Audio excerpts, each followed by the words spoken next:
Hello there, Ray here, and I'm joined by Smokey, Hi. as well as Command Block Guy. Hello. Behind us is one really complicated machine that we designed and invented to allow us to get infinite amounts of endstone for survival. This is our infinite endstone farm that can produce over 72,000 endstone per hour.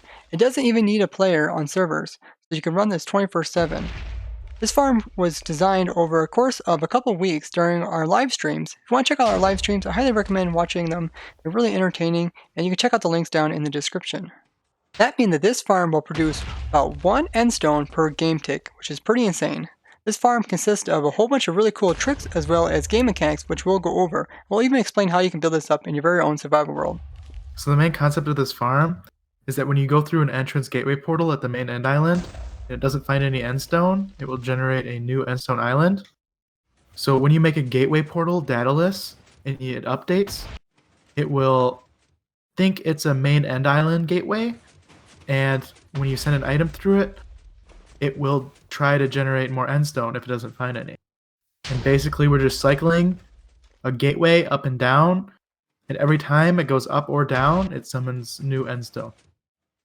During the recording of our previous video, which we went through all the different types of tile entities and seeing what their dataless versions look like, the link is down in the description. We came across really cool things such as chests being invisible, and while testing out the gateway portals, we noticed that they would go invisible. And Command Block Guy tested them in the end dimension, and he noticed that they would lose their data, very similar to the ones that the dragon will generate at the main end island, where they don't know where to send you until you first go through them. So we started doing some extensive testing with the gateway portals in the end dimension, and we discovered we could actually make them dataless using other methods. So prior, when we were making blocks dataless, we were using Smokey's Ender Crystal method, where he uses explosions to blow them up, and you can see more about that in his video about Block 36 generators, linked in the description.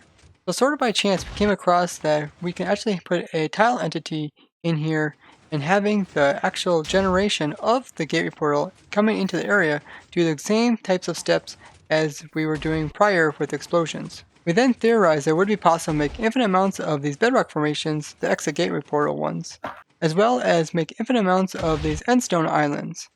Then, after quite some time, we came around to making this possible in survival with this machine. Now, collecting endstone in survival can be pretty tedious since it has a really high hardness, which makes it so you cannot instant mine it. So with this farm, it's really easy to collect up large amounts of endstone with very little effort. Endstone is a block that has quite a few unique characteristics. It is the highest blast resistance block that it can be moved by pistons. This gives it some really nice properties in using such areas around TNT or other explosions such as creepers or withers. It also has a unique property that it cannot be destroyed by the dragon, so you can easily use this to put around your main end island and decorate it up without having to worry about the dragon destroying it. Endstone is also a block that's needed by chorus flowers to be able to grow on top of, so if you have a large chorus farm, such as my AFK version, you may need to pick up some endstone. Also, you can craft it into endstone bricks, which have a low blast resistance, but do look pretty cool in a lot of builds. So for the endstone island to generate, we need to make sure when the gateway portal generates out here, it doesn't find any endstone to place the player on. We also need to make sure that the gateway itself is placed in the right location, and to do this, we want to make sure that there is no other solid blocks that it can find. So on the white area here and in that direction, we can have solid blocks. And in the red area in that direction, if there is solid blocks, the game may find them to place the gateway portal on top of, because it will try to place the gateway on top of the tallest block that is in this area. So we have this line block here, which it is currently finding, but we can have solid blocks below that solid block, such as over here in the farm. So since bedrock is a solid block, we need to make sure it's removed from the area before trying to generate another portal. Otherwise, the gateway portal will just generate on top of each other and continue this way until they reach the limit of the world. And this is actually a technique you can use to break bedrock in survival. I did do a video about this, which will link down in the description. So the way that we remove the bedrock in survival is by using a technique that I discovered with ender crystals, allowing you to break bedrock. The way that we do this is just by having normal ender crystals that the player can place down, and they are generating flame blocks inside of them. So whenever they get pushed inside of a block themselves, you can see their hitboxes, then they'll be able to destroy that block and try to replace it with flame. I will link in the description down to the video that explains this in more detail if you're curious. Now this technique only works in 1.12 and 1.13. This has been fixed. So here you can see that there is some pistons that are moving the ender crystals into different positions to remove the different parts of the bedrock. So in the gateway formation, there is 6 blocks of bedrock on the bottom and 6 on the top, and then the gateway itself has to be removed.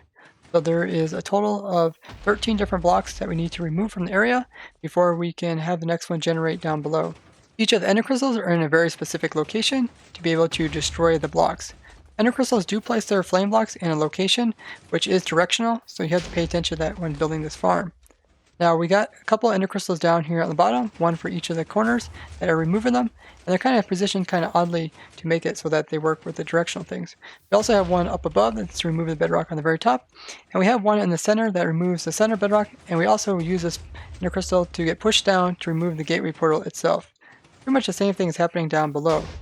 Now to get the ender crystals to move up and down into different pieces, we need to have pistons get inside there and move the ender crystals in some situations.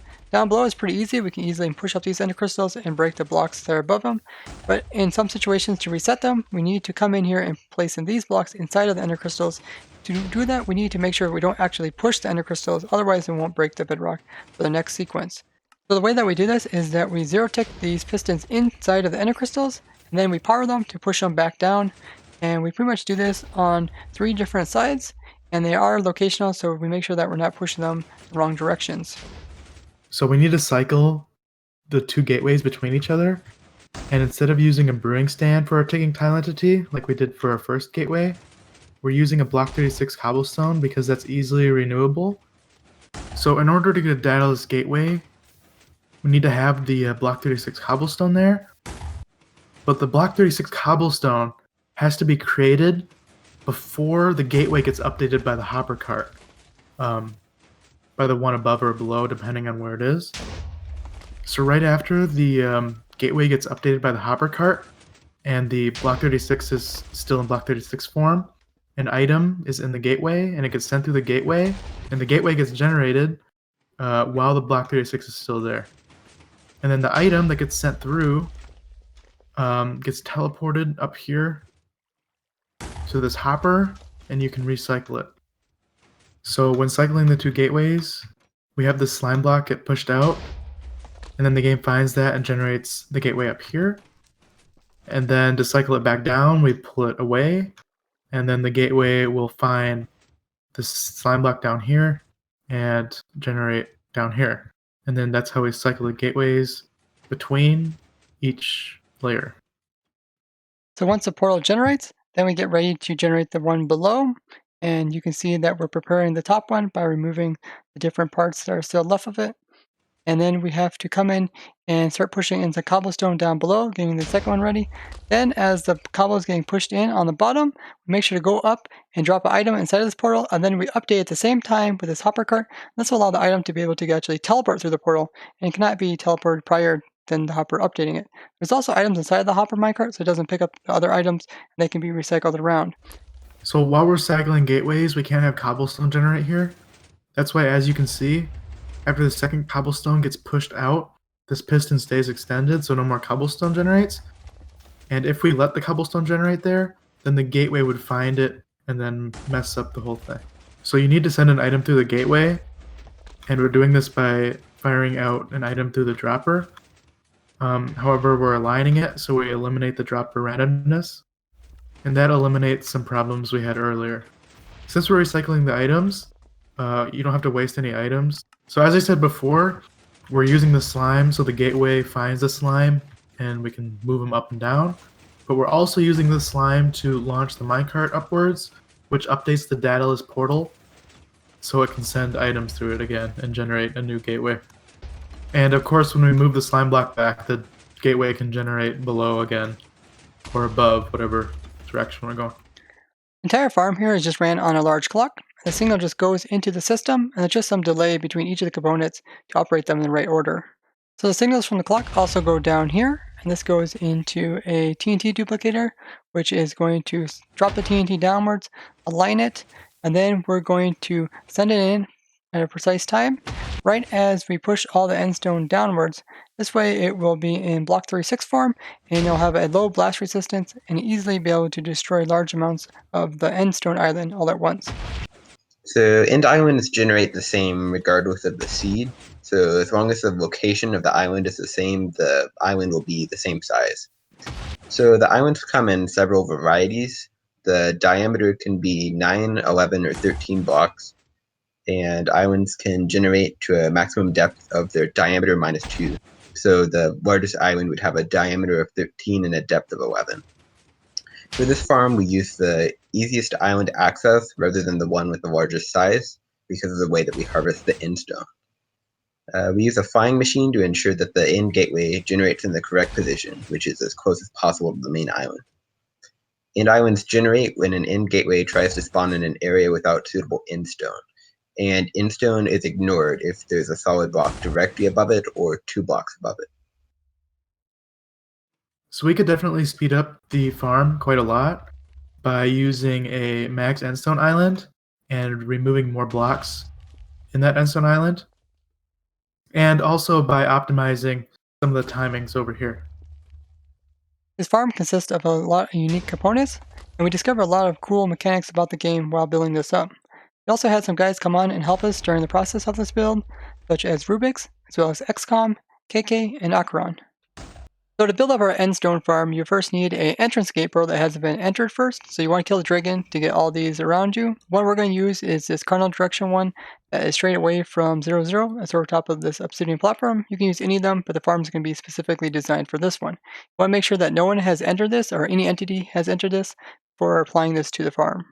The next thing you'll want to do is you'll want to occupy the chunks out to the outer end islands from the entrance gateway portal. This is a really cool trick that I discovered where you can generate these exit gateway portals out there in the void, and we're going to use that same technique. If you're not familiarized, I will link it down in the description.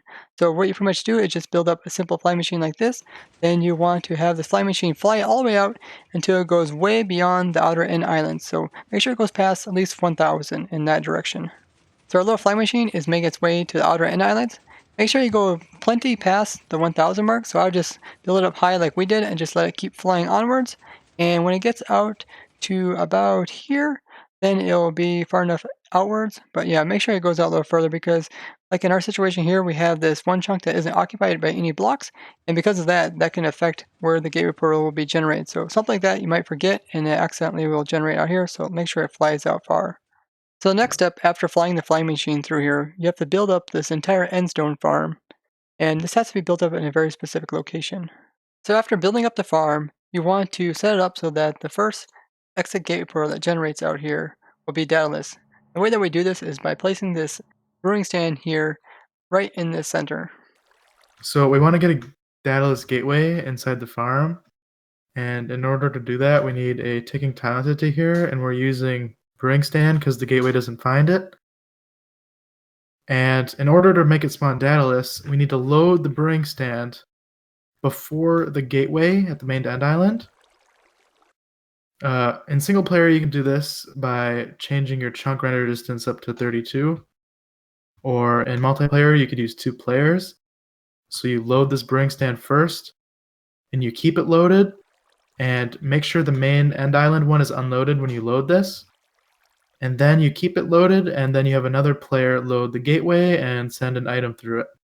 Okay, so we have a player over there at the farm who's loading the brewing stand first. And now we're going to throw an item through this main end island gateway that we haven't gone through yet. Okay, so now if we go through here, you can see that a gateway has spawned in the farm, and there is now a dataless gateway here. If you go inside of it, it will not teleport you. And just a side note, make sure that the slime block extension is retracted here. Otherwise, the gateway will spawn up here, and you don't want that. And if you want to learn more about this dataless portal block here, we did a video where we went through all the different types of tile entities and explained how you can make them without having any data in them, which is a pretty neat video. I highly recommend you watch it. Okay, so now we need to transfer this gateway up to the top before we start the farm clock. So we can do that by activating this observer, and this will send the gateway up to the top. And as you can see, the gateway is now at the top, and it's dataless too. So now, before you turn on the clock, you have to remove this endstone down here. Otherwise, the TNT will hit the endstone. Now, the reason why this endstone thing is so big is because the one that spawns by going in the main end island gateway is bigger than the one that will cycle here with the farm. So now you can start up the farm by flicking the lever, and as you can see, the endstone will start generating down here, and the TNT will blow up the endstone.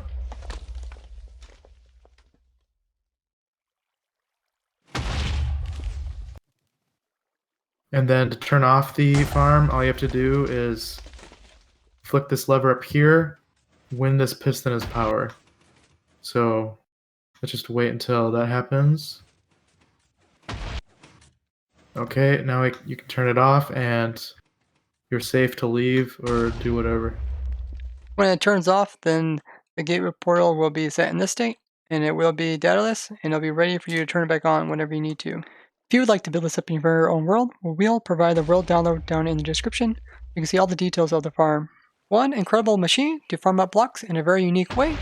So if you guys found this interesting, show us with a like and share this with others. If you'd like to see more crazy inventions like this for 1.12 and 1.13 and beyond, be sure to subscribe and hit that bell button for notifications. And if you guys have any questions, be sure to ask us down in the comments. Bye-bye. Bye-bye.